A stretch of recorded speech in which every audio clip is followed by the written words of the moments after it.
Assalamualaikum warahmatullahi wabarakatuh. Perkenalkan, nama saya Ririn Widiasari dari Prodi Pendidikan Guru Sekolah Dasar Universitas Pelita Bangsa. Tugas ini untuk memenuhi ujian tengah semester mata kuliah pembelajaran PKN. Saya akan melakukan wawancara. Di masa pandemik yang sedang kita alami ini mengharuskan proses pembelajaran yang dilaksanakan dengan jarak jauh. Maka dari itu, wawancara kali ini terkait dengan PJJ atau pembelajaran jarak jauh. Narasumber yang akan saya wawancarai terdiri dari dua sekolah yang berbeda. Yang pertama, sekolah swasta dan yang kedua, sekolah negeri. Mari kita lihat hasil dari wawancara.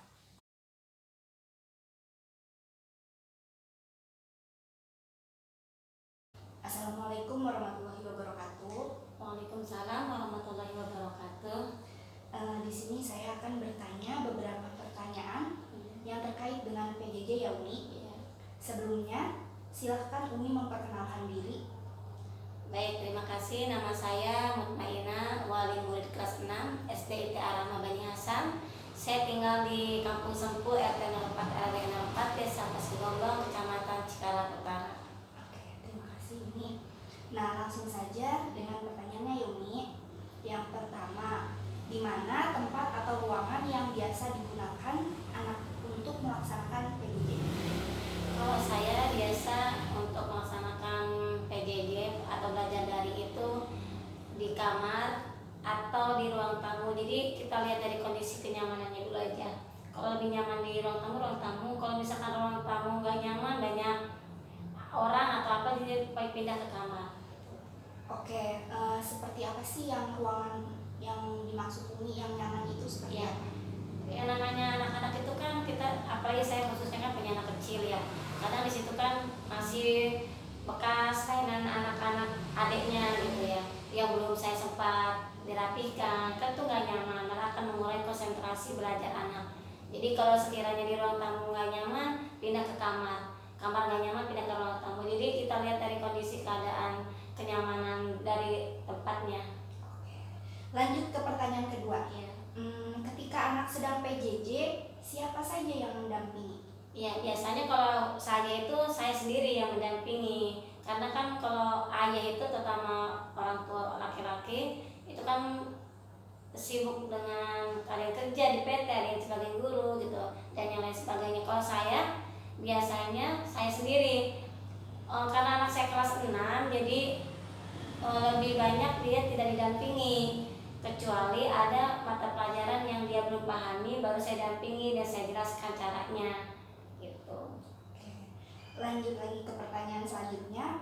Kapan waktu yang efektif untuk anak mengerjakan tugas-tugas yang diberikan oleh gurunya? Kalau untuk waktu yang efektif itu ya pagi, karena kalau pagi itu kan anak masih semangat. Kalau sore atau siang hari anak sudah jadi waktunya untuk bermain. Kalau sore hari itu kan anak sudah ada kegiatan lainnya seperti ngaji gitu. Jadi dia ada waktu main itu di siang hari setelah ba'da zuhur. Jadi efektifnya itu pagi sampai zuhur kalau untuk pembelajaran daring. Oke. Yang keempat nih, apa kendala yang Umi dapatkan ketika sedang menemani anak dalam PJJ? Kendala yang pertamanya yaitu adalah sinyal. Karena ketika guru menyampaikan materi menyampaikan materi melalui aplikasi Zoom atau WhatsApp, itu kendala yang pertama itu adalah sinyal. Ketika guru menyampaikan materi putus-putus, itu akan jadi mengurangi pemahaman dari materi itu sendiri. Sebelum anak paham karena materinya putus-putus, jadi mengurangi. Contohnya kayak pelajaran matematika, kalau melalui aplikasi Zoom atau WhatsApp sinyalnya jelek, siswa itu terutama anak saya itu jadi belum paham.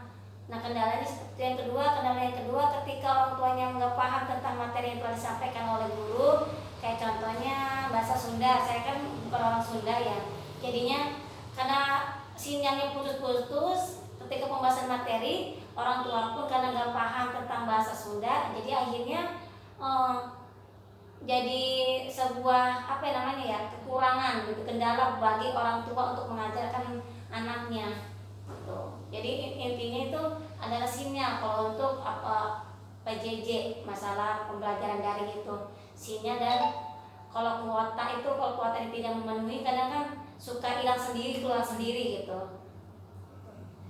Terus setiap sekolah pasti memakai sistem yang berbeda-beda untuk melaksanakan PJJ dengan tetap bertujuan agar bisa terlaksananya proses KBM tersebut. Iya. Oke, sistem yang seperti apa yang sekolah Umi pakai? Kalau di sekolah anak saya sekolah itu sistemnya itu sistem daring. Kalau mungkin untuk yang sekolah lain ada yang luring. Kalau untuk sekolah anak saya itu yaitu memakai sistem daring. Oke, bisa Umi jelaskan nggak kayak misalnya hari ini gimana si guru itu dari mulai memberikan tugas pada jam berapa seperti itu, coba Iya. silakan jelaskan. Biasanya dari mulai 7:30 itu guru sudah memposting atau sudah meng-share tugas-tugas yang akan diajarkan pada hari itu. Kemudian nanti guru memberikan atau nge-share link Zoom untuk anak masuk ke grup Zoom. Terus kemudian sampai setengah jam Zoom itu pembahasan materi itu setengah jam. Nah ya, kendala lagi saya tambahkan lagi kendala itu waktu. Kadang pembahasan materinya belum selesai karena Zoom itu dibatasi 30 menit untuk pemakaian pertama ya. Jadi dengan otomatis keluar sendiri kalau setelah pemakaian 30 menit. Nah, itu kendalanya. Terus kalau untuk apa tadi ya?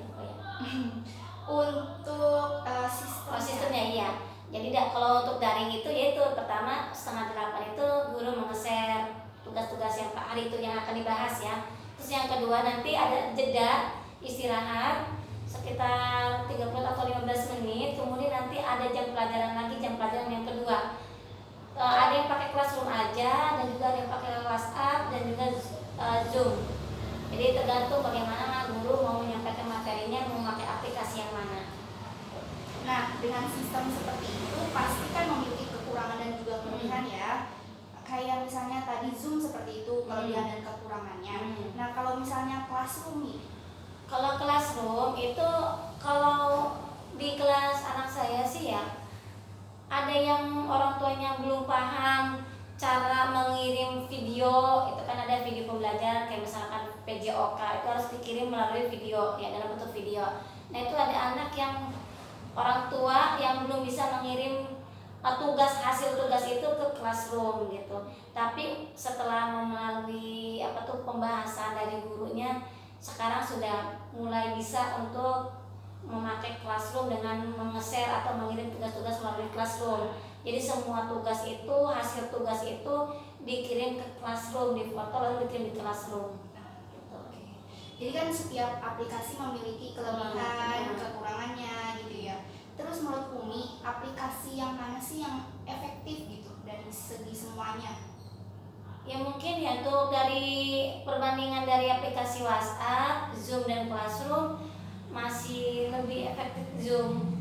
Kalau aplikasi WhatsApp itu maksimal hanya 8 anak ya. Jadi harus diulang-ulang. Kalau misalkan ada 20 anak, berarti harus 3 kali panggilan video call untuk anak. Nah, kalau aplikasi Zoom itu semuanya walaupun memang terganggu dengan sinyal, tapi di antara 3 aplikasi itu lebih efektif aplikasi Zoom. Oke, jadi dari semua pertanyaan ini, satu pertanyaan lagi untuk pertanyaan terakhir ya. Menurut Umi sendiri, bagaimana sih sebaiknya sistem yang digunakan sekolah dalam pembelajaran jarak jauh? Ya mungkin PJJ ini dibandingkan kelebihannya banyak kekurangannya kalau menurut saya pribadi ya. Karena berbeda dengan secara langsung tatap muka.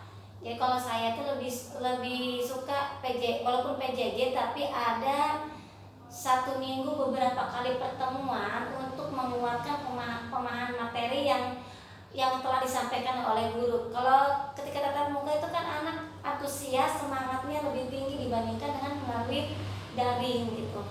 Jadi kalau menurut saya itu walaupun PJJ tetap diadakan pertemuan walaupun seminggu 3 kali atau satu pertemuannya itu 1 jam gitu.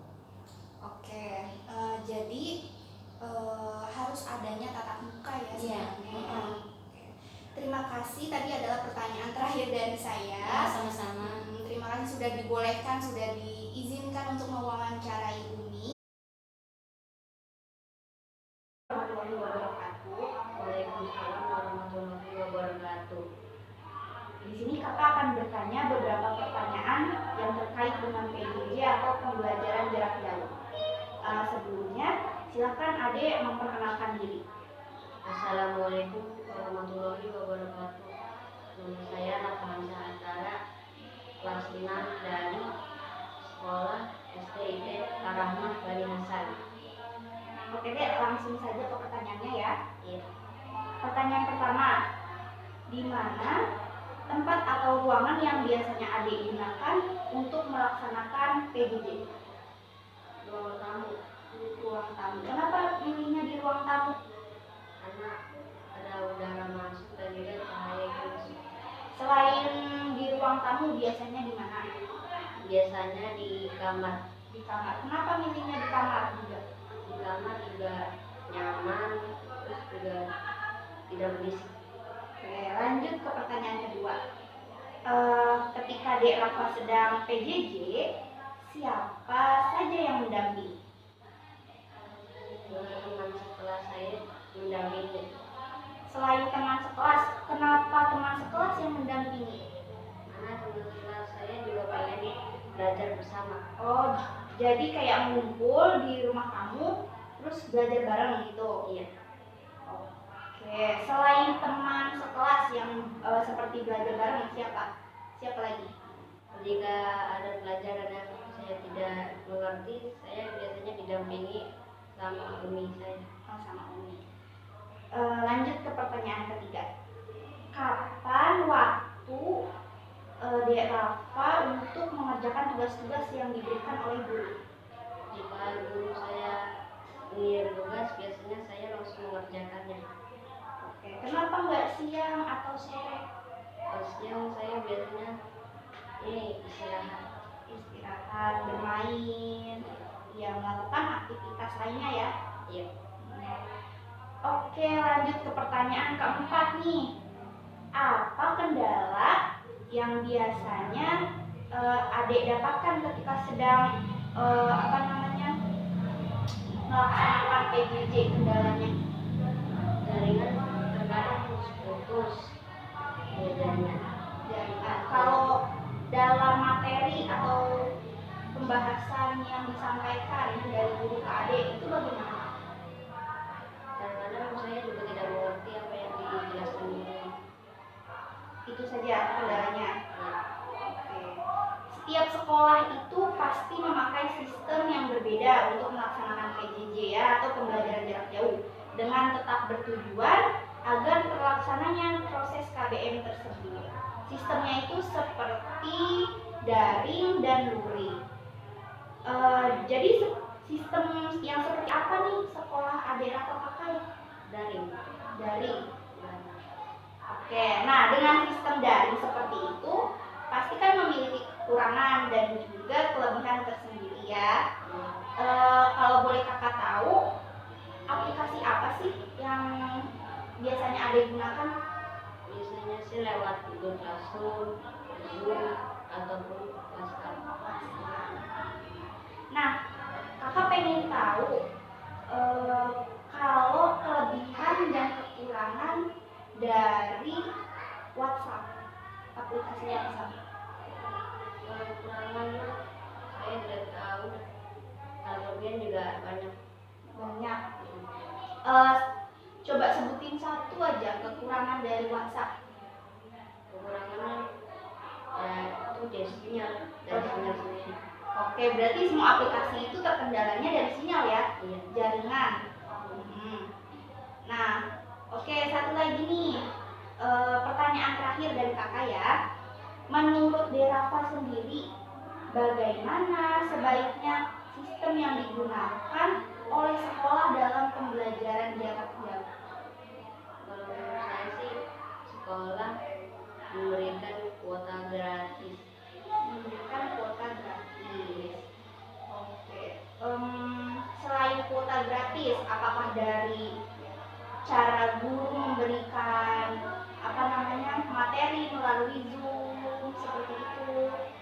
Pakai Zoom juga kan ya? Oke. Oke. Oke.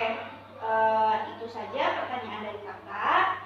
Terima kasih sudah mau kakak wawancarai. Assalamualaikum.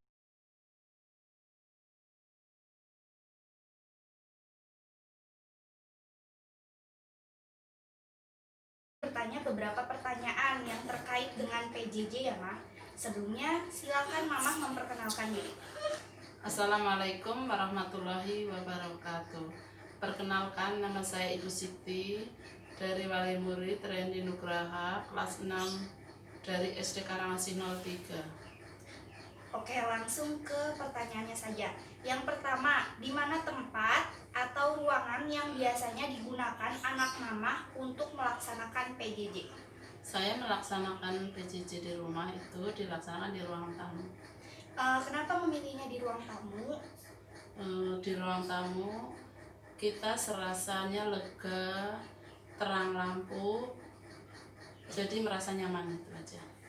Oke, yang kedua, ketika anak sedang PJJ, siapa saja yang mendampingi? Kebetulan kita di rumah kompak, jadi kita kalau sedang ada belajar di rumah, kita bersama, ada mamahnya, ada ayahnya, ada kakaknya. Oke, pertanyaan yang ketiga, kapan waktu yang efektif untuk anak mengerjakan tugas-tugas yang diberikan oleh gurunya? Kita kalau tidak ada les di luar pelajaran, kalau ada les di luar, kita diadakan pada siang hari jam 10. Kalau nggak ada, kita kerjakan malam habis sholat maghrib bersama. Oke, yang keempat nih, apa kendala yang Mama dapatkan ketika sedang menemani anak dalam PJJ? Kendalanya satu aja, yaitu kalau kita belajar kan WhatsApp itu sinyal aja. Sinyal ya berarti Iya. ya. Oke, setiap anak atau atau sekolah nih pasti kan memakai sistem yang berbeda untuk melaksanakan PJJ dengan tetap bertujuan agar terlaksananya proses KBM. Nah, sistem yang seperti apa yang sekolah Mama pakai? Sistem daring. Sistem daring. Nah, dengan sistem seperti itu nih pasti memiliki kekurangan dan juga kelebihan tersendiri. Kekurangannya sistem daring itu apa ya, kita jadi nggak bertatap muka secara langsung pada guru.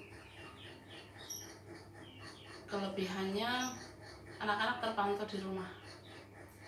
Oke, pertanyaan terakhir, menurut Mama bagaimana sih sebaiknya sistem yang seharusnya digunakan sekolah dalam PJJ? Menurut saya sistem belajar anak sekarang itu kalau bisa tatap muka, tapi mengikuti protokol kesehatan. Jadi kalau belajar seumpamanya dalam satu kelas murid ada jumlahnya 30 orang, dibikin tiga gelombang gitu. Yang pertama mungkin 10 orang, tapi berapa jam, kalau bisa ngikutin protokol kesehatan aja gitu. Oke, tadi adalah pertanyaan terakhir dari saya. Terima kasih sudah mengizinkan saya untuk mewawancarai Mama. Assalamualaikum warahmatullahi wabarakatuh. Waalaikumsalam warahmatullahi.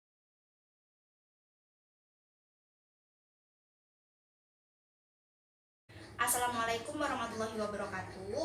Di sini kakak akan bertanya beberapa pertanyaan yang terkait dengan PJJ ya, Dek. Sebelumnya, silakan Adik memperkenalkan diri, nama, kelas, dan asal sekolah. Assalamualaikum warahmatullahi wabarakatuh. Nama saya Randy dari kelas 6B. Sekolah saya SDN Karangasih 03. Oke, lanjut saja ke pertanyaan. Yang pertama, di mana tempat atau ruangan yang biasanya Adik gunakan untuk melaksanakan PJJ? Di ruang tamu. Coba jelaskan kenapa Adik memilih di ruang tamu. Karena udah Yang kedua, ketika Adik sedang PJJ, siapa saja yang mendampingi? sekeluarga, ayah, kakak, dan mama. Oke, pertanyaan yang ketiga, kapan waktu yang biasanya Adik gunakan untuk mengerjakan tugas-tugas yang diberikan oleh guru? Biasanya pagi jam 10. Lanjut ke pertanyaan keempat, apa kendala yang Adik dapatkan ketika sedang melaksanakan PJJ? Sinyal. Setiap sekolah pasti memakai sistem yang berbeda untuk melaksanakan PJJ dengan tetap bertujuan agar terlaksananya proses KBM tersebut. Nah, sistem yang seperti apa yang sekolah adik pakai? Sistem daring. Sistem daring. Dengan sistem seperti itu pasti memiliki kekurangan dan juga kelebihan tersendiri. Coba sebutkan kelebihannya terlebih dahulu dari sistem daring. Kelebihannya tetap dipantau guru ya. Kekurangannya tuh nggak kurang menangkap pelajaran. Oke, kalau boleh tahu, aplikasi apa yang digunakan adik? Zoom dan WhatsApp. Zoom dan WhatsApp. Nah, pertanyaan terakhir untuk mengakhiri wawancara kita, yaitu menurut adik, bagaimana sebaiknya sistem yang digunakan sekolah dalam PJJ? Seharusnya sih tatap muka dengan protokol kesehatan. Selain itu ada lagi? Udah itu. Oke, terima kasih ya Dek sudah mau kakak wawancarai. Assalamualaikum warahmatullahi wabarakatuh. Waalaikumsalam.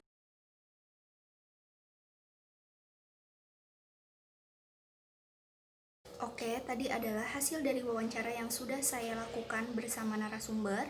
Dapat ditarik kesimpulan bahwa PJJ dengan sistem daring tentu memiliki banyak sekali kekurangan seperti yang sudah disebutkan dari para narasumber. Yang pertama itu adalah sinyal atau koneksi yang memperhambat proses pembelajaran. Yang kedua, kurangnya anak akan pemahaman materi. Yang ketiga itu waktu.